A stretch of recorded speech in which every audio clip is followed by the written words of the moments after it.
आप का जो कॉलम मैंने पढ़ा उमर शरीफ पे, पहले तो मैं उसकी तारीफ़ करूँगा। उस कॉलम में यासर साहब ने ये कहा कि उमर शरीफ का कातिल वो है जो उनकी बेटी का कातिल है। उमर शरीफ साहब उस तरह जुगत जो है वो स्ट्रांग नहीं थी, जैसे पंजाबी मेरा ख्याल इन्होंने लफ्ज़ इस्तेमाल किया है, लाहौर का नहीं इस्तेमाल किया। न्यूयॉर्क में कोई उमर शरीफ का भी मज़ा नहीं लेगा, काला या वहाँ का नेटिव। ये ज़ुबान कम्युनिकेशन की बात है, और कम्युनिकेशन मैंने तो एज ए सब्जेक्ट भी पढ़ा है। आप तो बहुत पढ़े लिखे आदमी हैं, तो मुझे ये उस कॉलम के उस हिस्से से इख्तलाफ है। मैं तो इख्तलाफ आपका बिल्कुल सर आँखों पर।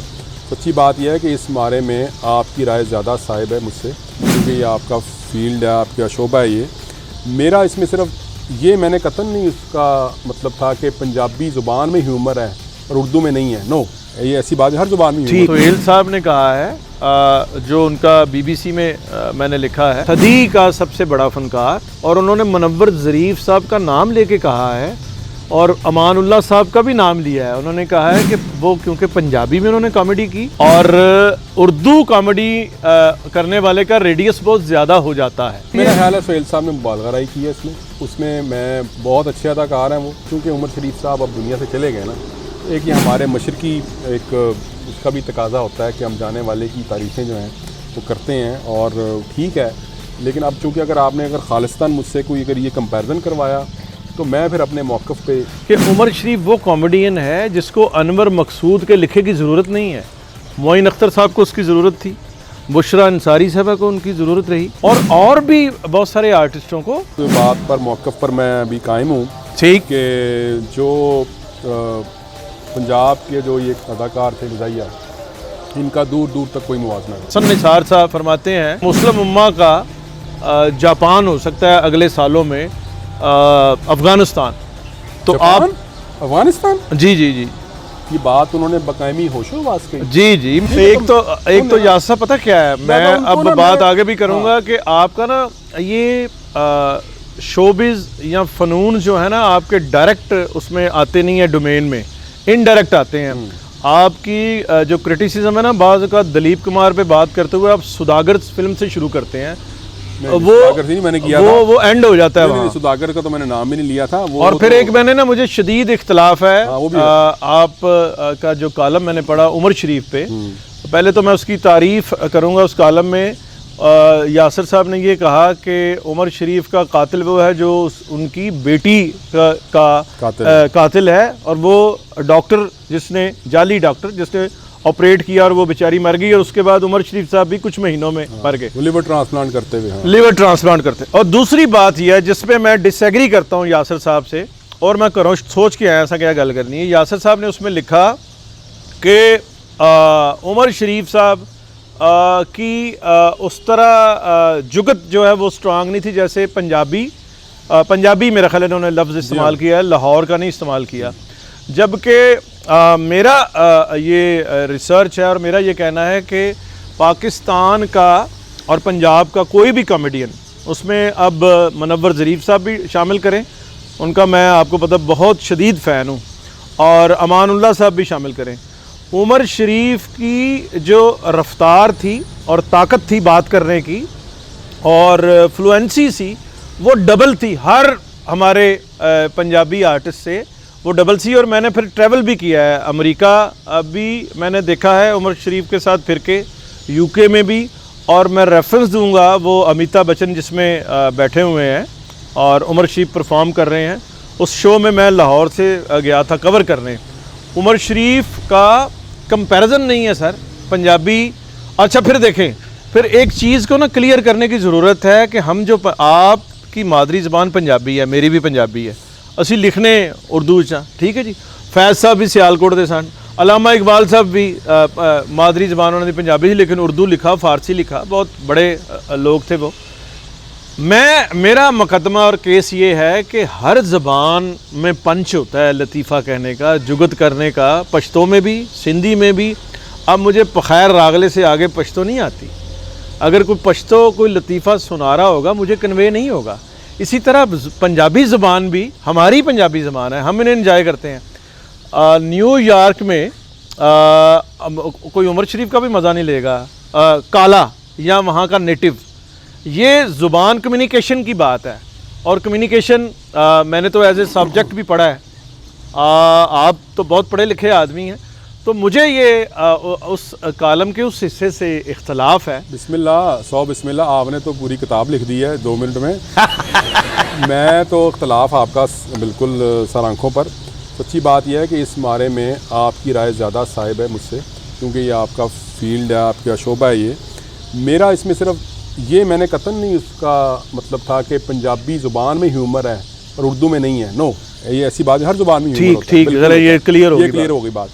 लेकिन जो ये पंजाब का मिज़ान, जो ये पंजाब के अदाकार थे ना जी मीर साहब, मसलन ये अमानुल्लाह, बब्बू बराल, तारिक जावेद, आबिद खान, मस्ताना, ये इनके जैसे लोग मुझे नहीं पता, ये इन जैसे लोग बिल्कुल पैदा नहीं हो सकते। लेकिन इनको रात उमर शरीफ साहब, उमर शरीफ साहब का जो है ना, देखें उनका इंग्रेडिएंट्स और उनका जो एक यूएसपी है, हाँ। उसमें ये बब्बू बराल तो मैं शायद बब्बू बराल तो शायद मैं बड़े ऑपरेशन से जुदा हुए हैं, हम तो यकजान 2 कालब रहे हैं सारी जिंदगी।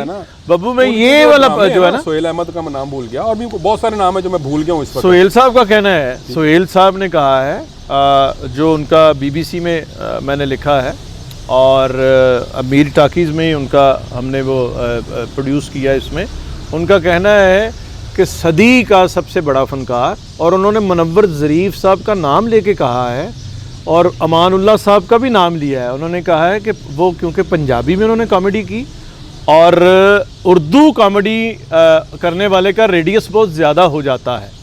ये यासर साहब, मेरा ख्याल है सोहेल साहब ने मुबालगा राई की है उसमें मैं बहुत अच्छे अदाकार हैं वो, लेकिन ये मुबालगा राई इसलिए भी हो जाती है बाज़ औक़ात, इसमें सोहेल साहब को मैं बिल्कुल नहीं वो कहता कि चूँकि उमर शरीफ साहब अब दुनिया से चले गए ना, एक ये हमारे मशरकी एक उसका भी तकाज़ा होता है कि हम जाने वाले की तारीफ़ें जो हैं वो करते हैं, और ठीक है। लेकिन अब चूँकि अगर खालिस्तान मुझसे कोई अगर ये कंपैरिजन करवाया तो मैं फिर अपने मौक़िफ़ पे ना, मैं कोई 4 स्टार जर्नलिस्ट हूँ ना आप कोई वो चीफ ऑफ कॉलम स्टाफ है। कहा आपने कुछ और लगे थे आप। बात ये है कि मैं सोहेल अहमद साहब से एग्री करता हूँ, और चले वो हम कहते हैं ना अंग्रेजी, मैं होशो हवास में ये कहता हूँ, और हमेशा से ये समझा भी है और कहा भी है, और with the passage of time ये माना भी है। आपको ये पता है कि उमर शरीफ साहब से मेरी बहुत हार्ड टॉक हो गई थी, लड़ाई हो गई थी। अच्छा। शायद उस वक्त आप जर्नलिज्म नहीं कर रहे थे, कॉलेज में होंगे, 1994 की ये बात, 94 की ये बात है। तो मेरी फिर बाकायदा प्रेस क्लब में सुलह हुई थी। अच्छा। और मैंने ये लिखा था, जब ये महफल थिएटर बना था, सुहेल रज़ा सुहेल एक जर्नलिस्ट थे, नज़ीर नाजी साहब के भाई थे, मुझे पता है, फौत हो गए थे। तो उन्होंने लिखा था कि अमानुल्लाह रूबा ज़वाल है, उमर शरीफ नंबर 1 है, और अमानुल्लाह को दूसरे नंबर के लिए भी सुहेल अहमद के साथ फ़ाइट करनी होगी। तो उस वक्त मेरा थीसिस ये था कि अमानुल्लाह जो हैं वो भी बड़े हैं और उमर शरीफ भी बड़े हैं, उमर शरीफ साहब की हैसियतें और भी हैं। लेकिन यास साहब, ये मैंने ना, ये होता ये है कि स्केल जो होता है ना, स्केल आपका जो स्केल है, मसलन आप बड़े कालम निगार क्यों हैं? आप बड़े कालम निगार इसलिए हैं, जो सादा वजह ये है कि आप रोज़नामा जंग में आप छपते हैं, ठीक है सर, और 14 साल आपकी उसमें कंटिन्यूटी है। फिर अगर आप इसको मैटर नहीं, इसको कोई हैसियत नहीं है बड़े प्लेटफार्म की, तो फिर आप उस वक्त मेरे साथ दुनिया में चलते जब मैंने आपको ऑफ़र की थी। आपने नहीं छोड़ा एक प्रोग्राम जिसमें बहुत ज़्यादा हैंडसम अमाउंट थी, आपने पैसे भी नहीं लिए और आपने जंग अखबार नहीं छोड़ा। तो ये जो स्केल होता है ना, सही बात है। मैं गया हूँ दुबई में उमर शरीफ साहब के साथ, ये सुष्मिता सेन ने यूं हाथ पकड़ के चूमा जैसे पीरों का हाथ चूमते हैं और कहा नस्रुन मिनल्लाह फतहुन करीब। और हमारे किसी आर्टिस्ट को सुष्मिता सेन ना कोई जानती होगी, ना ही अमिताभ बच्चन, और ख़ुद शाहरुख खान की सिक्योरिटी, क्योंकि मैं उर्दू ज़ुबान की वजह से भी तो होगी ना स्केल की आप जो बात कर रहे हैं। उर्दू ज़ुबान भी और फ्लुएंसी भी, फ्लुएंसी भी उमर शरीफ की देखें, उमर शरीफ को ना उसका फिर देखें, एक आप कंटेंट के बंदे हैं ना, आपको ये अप्रिशिएट करेंगे आप बात कि उमर शरीफ वो कॉमेडियन है जिसको अनवर मकसूद के लिखे की ज़रूरत नहीं है। मोइन अख्तर साहब को उसकी ज़रूरत थी, बुशरा अंसारी साहबा को उनकी ज़रूरत रही, और भी बहुत सारे आर्टिस्टों को। उमर शरीफ वो आर्टिस्ट थे जिनको अपना कंटेंट उन्होंने सारी ज़िंदगी खुद प्रोड्यूस किया है। ये उन्हें इम्तियाज़ और फिर ज़ुबान और दिमाग की जो दुनिया की बेहतरीन सिंक्रोनाइजेशन थी वो उमर भाई के यहाँ मिलती थी। मैं ये अभी आपने मुझे कुछ कहा कि थोड़ा कम कर लें मेरा कहना है आप भी थोड़ा कम कर लें। दुनिया की बेहतरीन सिंक्रोनाइजेशन, दुनिया बहुत बड़ी है। नहीं, आप अगर कोई बात कर रहे हैं ना, हम आपसे तो इजाज़त, आपसे मज़ा ये है बात का कि मुझे आपसे ना वो खौफ नहीं है, मैं सारी बातें कर रहा हूँ। नहीं तो हसन निसार साहब के कोल गया, सारे सवाल उनजी आ गए अनटच, मैंने एक सवाल भी नहीं किया। आप क्योंकि शायद ये इजाज़त देते हैं। नहीं, और बात यह है कि मैं आपकी राय का बिल्कुल एहतराम करता हूँ, लेकिन अपनी भी उस बात पर मौक़िफ़ पर मैं अभी कायम हूँ। ठीक कि जो पंजाब के जो ये अदाकार थे मज़ाहिया, इनका दूर दूर तक कोई मुवाजना नहीं किसी से भी। ठीक है, किसी से भी। ठीक है, बिल्कुल ठीक है। ये उमर शरीफ साहब बहुत बड़े अदाकार थे, बहुत अच्छे कॉमेडियन थे, कोई शक नहीं। और अगर कराची के आप कॉमेडियंस की बात करें तो मोइन अख्तर और उमर शरीफ ये बेहतरीन दो उनके कॉमेडियन थे। लेकिन इधर अगर आप ये जिनका मैंने नाम लिया, जिन अदाकारों का पंजाब के, ये कि मेरा कोई तासुब ना समझे इसको बिल्कुल भी। मैं उमर शरीफ का भी बहुत बड़ा फ़ैन हूँ, बिल्कुल आप इसको रजिस्टर करें इस बात को, लेकिन ये मैचलेस थे, इनका कोई दूर दूर तक। ये यासर साहब जो फरमा रहे हैं, जिन आर्टिस्टों का सारा जिक्र कर रहे हैं, मैं आपको बात काट रहा हूँ कि अमेरिका में जो मज़ाहिया शो नहीं होते जी कॉमेडी के, वो कोई 25 बंदे बैठ के उसको प्रोड्यूस करते हैं, कुछ 6 बंदे बैठ के लिखते हैं, कोई 8 बंदे रिसर्च करते हैं। ये कपिल शर्मा शो है, इसके दर्जनों राइटर्स हैं, ये खुद से भी कुछ करते होंगे। कपिल शर्मा शो की टके की औकात नहीं है बब्बू बराल के ड्रामे के आगे। मुझे बताएं आपको पता है ये सारा फॉर्मेट उमर शरीफ साहब का है, जो कपिल शर्मा कर रहा है, ये उमर शरीफ साहब का फॉर्मेट है, ये यहाँ से इम्पोर्ट किया गया है। ठीक है, अच्छा चलें, आखिरी 2 सवाल हैं, बस ख़त्म हो गया। ये फरमाएं कि हसन निसार साहब फरमाते हैं, उन्होंने ये कहा अपने यूट्यूब चैनल पे और प्रोग्राम पे भी कि मुस्लिम उम्मा का जापान हो सकता है अगले सालों में अफ़गानिस्तान। तो आप अफ़गानिस्तान, जी जी जी, ये बात उन्होंने बकायमी होशोवास की। जी जी, मैं आपको वो लिंक भेज देता हूँ, वो मैं हाँ, वो मैं तो उनसे पूछना था, बस वो उधर माहौल ही नहीं बना। मैंने उनसे मेरे को पूछ लो। तो मैंने आपको पढ़ा कालम तालिबान पे, मेरे 100% वही ख्याल आता है जो आपने लिखा है। मैं कोई ऐसे आसार, कोई नस्वार, कोई उन्होंने 4G 5G बना ली ये। देखें, आप आज फैसला करें कि मैंने ना लाहौर से इस्लामाबाद जाना है और मोटरवे पे जाना है जी, और एक गाड़ी में जाना है, होंडा सिविक में जाना है, 120 की स्पीड होगी जी, ठीक है। तो अल्लाह की तरह आप जो है ना, अल्लाह ने किया तो आप 4 घंटे में इस्लामाबाद पहुंच जाएंगे। लेकिन अगर आप एक गधा गाड़ी पे बैठ के और मुंह आपका हो अपना बलूचिस्तान के किसी मतलब लेट्स से गवादर की तरफ आपका मुंह हो, सही, और कच्ची सड़क को आप पकड़ लें और 5 किलोमीटर फी घंटा की रफ्तार से आप जाएं और कहें मैंने जाना इस्लामाबाद है, तो क्या आप पहुंच पाएंगे कभी? तो ये आपके सवाल का एक मुख्तर सा जवाब है कि जापान तो बनने के लिए फिर जापान जैसी राह पे चलना पड़ेगा ना जी। जापान बनने के लिए फिर नॉर्थ कोरिया की या किसी और राह पे तो नहीं चलना पड़ेगा। तो जापान किस राह पे चला और जापान ने क्या कुछ किया दूसरी जंग अज़ीम के बाद, जब उन्होंने वो हथियार फेंके थे नाजियों के आगे, सॉरी अमरीकियों के आगे जी। उसके बाद उन्होंने एग्रीमेंट भी सारे साइन किए और उन्होंने फौज भी नहीं रखी अपनी, और सारा अपना जो ताकत थी सारी, जो अपनी जो कंसंट्रेशन थी, वो उन्होंने इकोनॉमिक डेवलपमेंट पर, साइंस और टेक्नोलॉजी पर लगा दी।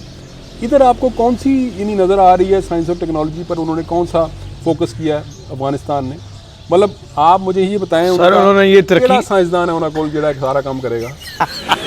कमाल, ज़बीउल्लाह, तो यकीन नहीं आ रहा कि ये बात उन्होंने की है। मैं आपको वो लिंक भेज दूंगा। अच्छा, वो तो लिंक आप देखेंगे। अब आखिरी सवाल ये है इस नशिस्त का कि फवाद चौधरी साहब ने कहा है कि PMDA किसी जर्नल का नहीं, मेरा आइडिया है। अच्छा, मीडिया डेवलपमेंट अथॉरिटी जो है पाकिस्तान का, तो ये बताएं, ये तो आइडिया उनके दिमाग का है। ए डॉलर 173 करन दा किदा आइडिया है, ए महंगाई करन दा किदा आइडिया है, ए क्यों ते 350 रुपए करन दा ये आइडिया 1 ये किलो। है कि इन्होंने ओपन मार्केट पे नहीं, कि इन्होंने ये कर दिया कि अब ना जो गवर्नमेंट का सो कॉल्ड कोई कंट्रोल था ना डॉलर पे, कि बड़ी ज़्यादा महंगा होता था तो गवर्नमेंट इंटरफेयर करती थी, स्टेट बैंक को कहती थी और मॉनेटरी पॉलिसी रेगुलेट करके डॉलर को थोड़ा सा कंट्रोल में रखती थी। उन्होंने कहा नहीं, अब ये ना मार्केट फोर्सेस जो है ना ये तयन करेंगी डिमांड एंड सप्लाई के असूल के तहत डॉलर को। तो ये बहुत खतरनाक रुझान है, इसीलिए फिर ये काबू में नहीं आता। यूँ ही डॉलर की किल्लत होती है मुल्क में तो रुपया गिरना शुरू हो जाता है, ठीक है। तो ये कोई ऐसी कमोडिटी नहीं है करेंसी डॉलर जो है जिसको आप डिमांड सप्लाई के असूल पर मार्केट के रहमो करम पर छोड़ दें। तो इसमें ये 2-4 तो करने के काम होते हैं गवर्नमेंट के, जो इकोनॉमिक पॉलिसी की हद तक, जिसमें आपने इन चीज़ों को रेगुलेट करना होता है। मॉनेटरी फिस्कल पॉलिसी में ये 2-3 बातें रेगुलेट आपने करनी होती हैं, मेनली कि आप कितना इंटरफेयर करेंगे और कैसे इस चीज़ को करें। लेकिन अगर आपने ये भी ओपन मार्केट के रहमो करम पर छोड़ दिया फिर तो ये देख लें आप। अच्छा चले बस, मैं वैसे कोई इकोनॉमिक्स तो नहीं हूँ, लेकिन ये मोटी सी नहीं बात नहीं, आपने पूछी ये तो- सही बात की है इसमें। वो अच्छा, आखिरी बात ये बता दें कि इतने हमले जो हैं सोमनाथ के मंदिर पे नहीं हुए जितने फयाजुल हसन चौहान दी मिनिस्ट्री ते या एडवाइजरी ते ने। इन्हें हुण की लाना जे और मजीद वो कोई मीर साहब को और सवाल है वो पूछें, ये छोड़ें, ये तो कोई बिल्कुल ही ये आखिरी ऐसे तो आप मुझे अच्छा ये बताएं कि मलका तरन्नुम नूर जहाँ पे आपने कॉलम लिखा था उसकी समरी क्या थी? उसमें मेरा ख्याल है लता आपसे मंगेशकर, मेरी पहले बात हुई इस बारे में। लता मंगेशकर साहबा को आपने नहीं, मैंने अब ऐसी आप बातें मेरे मुंह से निकल, मैंने शायद ये जुमला उसमें लिखा था हाँ कि मैडम की आवाज़ किसी शरीफ लड़की की आवाज़ नहीं थी। ये तो ठीक ये लिखा बात आपने, ठीक लिखी ये थी, सही आपने लिखा, कहा भी था शायद, सही लिखा है आपने। मैं तो लेकिन उसको अदरवाइज उस आवाज़ में रेंज और उसकी जो वो सारी बात थी जो नूरजहां में, उससे तो कोई इनकार नहीं कर रहा। अच्छा, और रेंज उनकी ज़्यादा नहीं थी। जब वो ऊपर जाती हैं तो उनकी आवाज़ जो है वो जमालियत वो नहीं रहते, वो जमालियात वो नहीं रहती। ये बड़ा अच्छा लफ्ज़ इस्तेमाल किया, बहुत अच्छा लफ्ज़। सुर में बहुत वो शदीद जमालियात वो नहीं रहते। आपने इस कूजे में दरिया बंद कर दिया।